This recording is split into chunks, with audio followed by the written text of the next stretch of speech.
One moment of pure joy, one celebration turned deadly, one wedding day destroyed forever. That's all it takes to transform vows of eternal love into scenes of unimaginable tragedy that will haunt families for generations. These wedding disasters prove that even the most sacred ceremonies can become nightmares when celebration meets catastrophe. It was January 23, 2016, when the mountain air hung crisp and still around the Timber Lodge nestled 6,800 feet above sea level in Colorado's Front Range. Snow dusted the pine branches surrounding the rustic venue, where Roman Clay, 41, had just exchanged vows with his bride of 12 years in a small ceremony overlooking the valley below. Roman worked in construction logistics, spending his days coordinating heavy equipment deliveries across job sites. His confidence around machinery was well earned through 2 decades in the industry. Standing 6 feet tall with calloused hands and an easy laugh, he approached most challenges with the same methodical precision he used to calculate load capacities and crane specifications. His colleagues knew him as someone who rarely backed down from a bold idea, often volunteering for the most complex equipment installations. The reception was held on the lodge's upper level, accessible by stairs or a custom-built material hoist used to move supplies between floors during prior renovations. Warning signs clearly marked the hoist as off-limits to passengers, noting it was not rated for human transport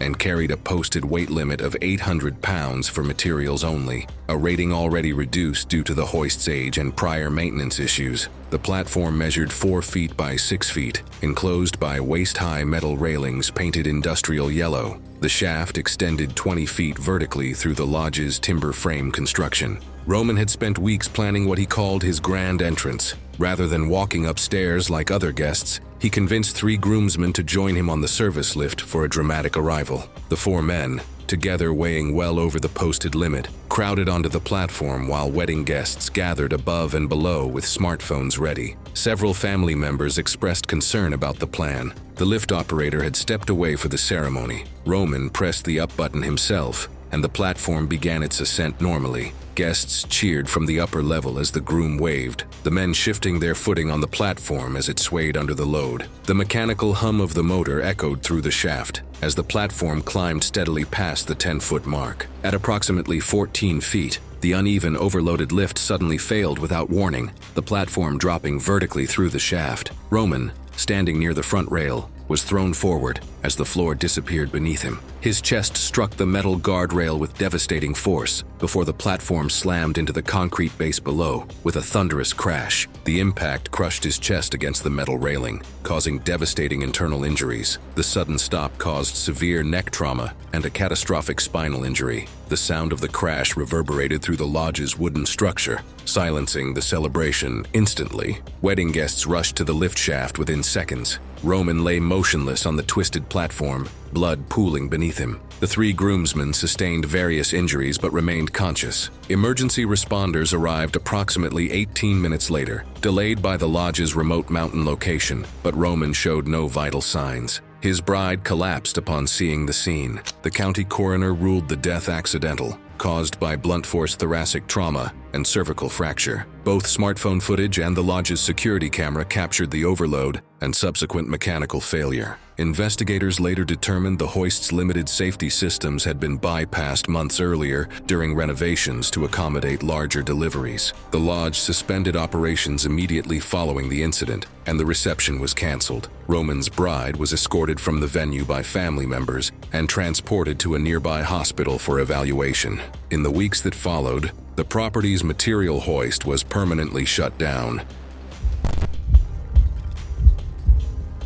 It was April 30th, 2016, at a historic estate in Lexington, Kentucky, where wedding guests gathered on a gravel drive as a white horse-drawn carriage waited for the newlyweds outside. Sarah Miller, 29, had just married her longtime partner in a ceremony surrounded by family and friends. She worked as a marketing coordinator for a local tourism company and had always dreamed of a fairy tale wedding departure. Standing 5 feet 6 inches with an adventurous spirit, she was known for her love of photography and capturing special moments. Her wedding dress, a flowing ivory gown with intricate lace details, had belonged to her grandmother.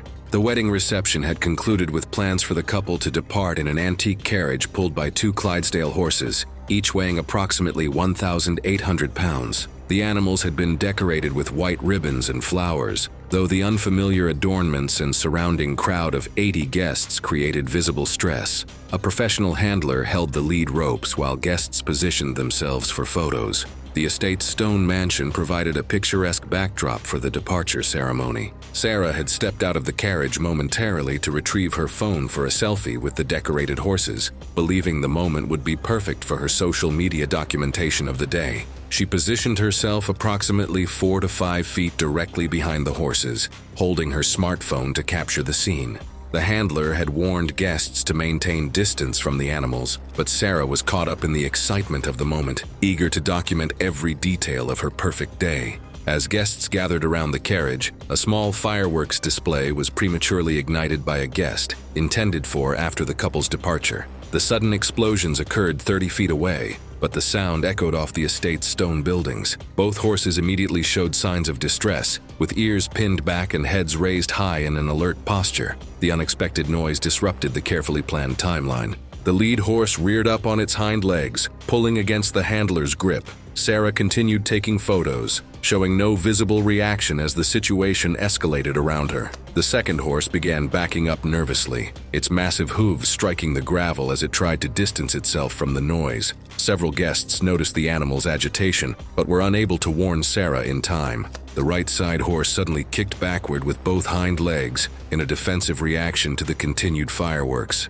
The steel-shod hoof struck Sarah directly in the chest, driving her backward and off balance where her head struck the gravel driveway, causing fatal head trauma. Wedding guests screamed and scattered as the handler worked to control both agitated animals. The carriage came to an immediate halt as several guests rushed to Sarah's aid. She lay motionless on the gravel, blood pooling beneath her head. Her new husband rushed to her side while family members attempted to provide assistance. Emergency responders arrived within 11 minutes, but Sarah showed no signs of life. Paramedics pronounced her dead at the scene. The remaining guests were evacuated from the area, while veterinarians sedated the horses. The celebration had transformed into tragedy within moments. The county coroner determined the cause of death as fatal head trauma caused by equine impact. Both smartphone footage and a carriage-mounted camera installed by the rental company for promotional documentation captured the sequence, clearly showing the premature fireworks that startled the animals and the defensive kick. It was October 7, 2018, near Boone, North Carolina, as strong autumn winds battered a converted barn wedding venue in the Blue Ridge Mountains. Patty Dean, 62, had recently retired after 35 years as a school administrator to focus on her family. Standing 5 feet 3 inches with silver hair and a warm smile, she was known for her meticulous attention to safety protocols and protective nature, traits that had made her both an exceptional educator and devoted mother. Today was her daughter Sarah's wedding day, the culmination of months of planning they had done together. Patty had been involved in every detail, from selecting this rustic barn venue to coordinating with vendors. She wore a navy blue mother-of-the-bride dress and had tears of joy throughout the ceremony. The reception was held in a renovated tobacco barn featuring massive sliding metal doors that served as the main entrance. The doors measured 8 feet wide by 10 feet tall, weighing between 500 and 600 pounds each, and hung from an overhead track system. Rust had accumulated on the track mechanisms, and no secondary restraint cables had been installed. As mother of the bride, Patty positioned herself near the entrance to greet guests and manage the flow of family members, particularly young cousins running in and out of the barn. The wind had been creating problems all afternoon, causing the heavy doors to shift and sway, with no bottom guide in place to prevent lateral movement. Several guests commented on the concerning movement, but venue staff assured everyone the doors were secure. As wind gusts intensified, Patty noticed one sliding door had shifted off its track after the upper hanger rollers partially disengaged. Her maternal instincts kicked in as she moved toward the door and attempted to block its path, preventing it from swinging into the crowd of children nearby. She called for help from venue staff, but they were occupied with reception duties. A strong gust struck the barn's exterior wall, forcing the partially derailed door completely off its track. The massive metal slab tipped inward toward the reception area, with Patty directly in its path as she attempted to guide children away from the doorway. Later review of guest phone recordings and exterior security footage helped investigators reconstruct the moment the door failed. The nearly 500-pound door struck Patty across the chest, driving her backward onto the concrete floor. The weight pinned her completely, crushing her ribcage and compressing her lungs. Multiple ribs fractured inward, puncturing both lungs and causing massive internal bleeding. Wedding guests rushed to the scene, with Sarah's new husband and groomsmen attempting to lift the heavy door. The bride witnessed her mother trapped beneath the door as guests rushed to assist. 6 men managed to lever it upward just enough to pull her free, but she was unresponsive and breathing irregularly as guests attempted first aid. Emergency responders arrived 16 minutes after the 911 call. Patty went into cardiac arrest shortly after their arrival. Paramedics attempted resuscitation for 20 minutes, while Sarah held her mother's hand, but pronounced her dead at the scene. The county medical examiner determined the cause of death as fatal compressive chest trauma. The state building inspector's investigation revealed the track system had not been properly maintained and lacked required safety restraints. The venue was immediately closed. The state building inspector's findings led to the immediate closure of the venue, and the incident prompted renewed scrutiny of safety standards at converted barn wedding sites. It was September 9, 2017, at a vineyard estate in Temecula, California, where dry heat and steady winds surrounded a wedding ceremony area. Elise Ward, 29, worked as a catering coordinator for upscale events throughout Southern California. Standing 5 feet 4 inches with auburn hair, she had spent months helping plan her younger sister's wedding. Her attention to detail and calm demeanor made her the natural choice to oversee the evening's final tradition. The wedding reception was winding down as guests gathered for the sparkler send-off, a popular exit tradition where the couple walks through a tunnel of handheld fireworks. The planned route stretched 40 feet along a stone pathway bordered by decorative pampas grass and dried lavender. No fire extinguishers or water sources had been positioned nearby. Elise distributed 18-inch sparklers to approximately 60 guests, including several children between ages 6 and 10 who were supervised by adults. The wind had picked up as darkness fell, causing the lit sparklers to throw sparks in unpredictable directions.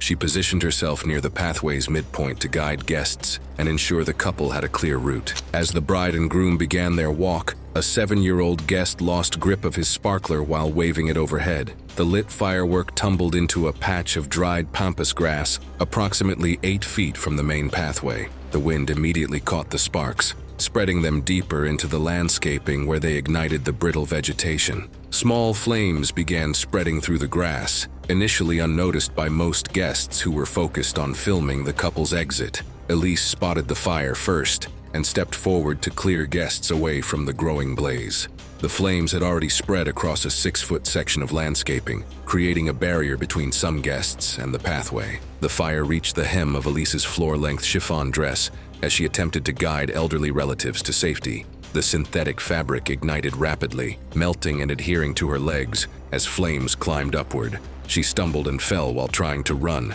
which allowed the fire to engulf her lower torso. Thick smoke from the burning fabric entered her airways, leading to rapid breathing difficulty. Elise lost consciousness quickly as severe burns and smoke inhalation overwhelmed her respiratory system. Several guests attempted to smother the flames using jackets and tablecloths, but the synthetic material had already caused catastrophic damage. Emergency responders reached the scene 14 minutes after the initial 911 call. Elise was transported to a regional burn center, where she died approximately 3 hours later. The medical examiner determined the cause of death as thermal injuries covering 38% of her body, combined with severe smoke inhalation that caused respiratory failure. Drone footage from the wedding videographer captured the entire sequence, showing how wind conditions spread the initial grass fire. The investigation revealed no direct fire code violations, as county guidelines placed responsibility for sparkler use on private event hosts. Fire officials later issued a safety advisory discouraging sparkler send-offs during dry or windy conditions, citing the incident as an example of the risk posed by open flames near ornamental landscaping. It was June 14, 2016, in Savannah's historic district. where humid evening air surrounded a renovated antebellum mansion with a second-floor balcony overlooking a cobblestone courtyard. Grant Myers, 37, worked in regional property leasing, spending his days evaluating commercial spaces and negotiating rental agreements across the Southeast. Standing 5 feet 9 inches with a lean build, he was known among colleagues for his ability to evaluate property conditions and occupancy limits. His analytical mind constantly assessed structural details in every building he entered. The wedding reception was held in the mansion's main hall, with guests frequently stepping onto the exterior balcony for photos and fresh air. The wrought iron railing and wooden platform had received cosmetic updates during recent renovations, but the underlying support structure dated back decades. A small placard near the doorway indicated a maximum occupancy of 12 people, though the faded text was barely visible in the evening light. Grant had been coordinating group photos throughout the evening, encouraging guests to gather on the balcony for shots overlooking the courtyard. The wooden platform measured 8 feet by 20 feet, supported by 6 timber joists anchored to the building's brick exterior wall. Previous inspections had noted minor settling in the support beams. As the photographer prepared for the final group shot, 18 guests crowded onto the balcony simultaneously. Grant positioned himself near the center, directing others to move closer together for the frame. Several guests leaned against the railing while others shifted positions, creating constant movement across the platform. The combined weight of the guests, intensified by constant shifting and leaning, pushed the balcony far beyond its intended capacity. Security footage from the courtyard below showed the balcony beginning to sag noticeably as guests crowded toward the railing. Grant continued organizing the group as the balcony showed visible signs of strain beneath their feet. The primary support joist split at its anchor point with a sharp crack that echoed through the courtyard. Moments later, the ledger board failed at the wall connection, causing the balcony to rotate outward and peel away from the building's facade, sending the crowded group surging toward the railing. Grant, positioned in the center, fell approximately 22 feet to the stone pavement below. He struck the stone pavement headfirst, suffering catastrophic head and neck trauma. The impact caused severe internal injuries consistent with a high-level fall. Guests who managed to grab the railing or landed on softer ground sustained various injuries but survived. Grant lay motionless on the stone pavement, blood pooling around his head. Wedding attendees screamed and backed away from the scene as debris scattered across the courtyard. Emergency responders arrived within 12 minutes, but Grant showed no vital signs. Paramedics pronounced him dead at the scene. The county medical examiner later ruled the cause of death as blunt force trauma to the head and torso sustained in the fall. The other 17 guests were transported to local hospitals with fractures and lacerations, but all survived. The city building inspector's report concluded that structural failure occurred due to excessive occupancy load on an aging support system. Security camera footage confirmed the sequence of events and verified the overcrowding that led to the collapse. City officials ordered the balcony closed indefinitely, and the venue suspended all events pending structural repairs and code review. It was August 18, 2017, when the evening air hung warm and still over Lake Coeur d'Alene in northern Idaho. The temperature had reached 82 degrees during the day, leaving the water invitingly calm as sunset approached across the pristine mountain lake. A wedding reception was underway at a private lakefront property, where 60 guests gathered on a wooden deck that extended directly over the water without barriers or safety railings. Zane Fisher, 4, had arrived with his extended family for his cousin's wedding celebration. Standing 3 feet 2 inches tall with blonde hair and boundless energy, he was known for his curiosity and tendency to explore new environments independently. His parents worked in different areas of healthcare and often relied on family members to help supervise him during large gatherings, assuming someone was always watching. The reception venue featured a main deck connected to a floating dock system that extended 40 feet into the lake. Minimal lighting illuminated the dock area, with only solar-powered pathway lights marking the edges. The water depth dropped to 8 feet within 10 feet of the shoreline,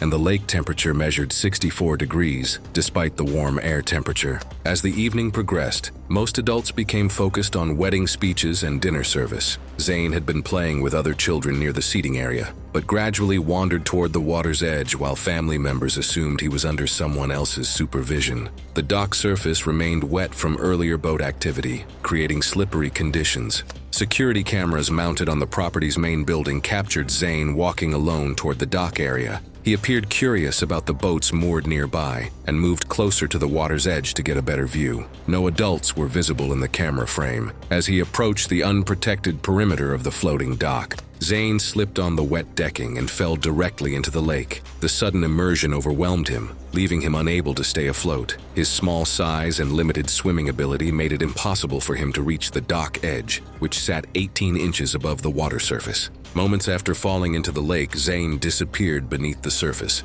No one nearby noticed the incident as the reception continued. The wedding speeches continued for another 12 minutes before a family member noticed Zane's absence and began searching the reception area. Multiple relatives checked the main deck and surrounding grounds before someone spotted his body floating face down near the dock pilings. Two guests immediately jumped into the water and pulled Zane to the dock, where a nurse among the wedding party began CPR. Emergency responders arrived 18 minutes after the initial 911 call, but Zane showed no vital signs. Paramedics continued advanced resuscitation efforts for over 20 minutes before pronouncing him dead at the scene. The county coroner determined the cause of death as accidental drowning due to cold water immersion and aspiration. Security camera footage showed Zane walking alone toward the dock, with no adults visible nearby. The investigation revealed no safety violations, as private lakefront properties were not required to maintain barriers around water access points.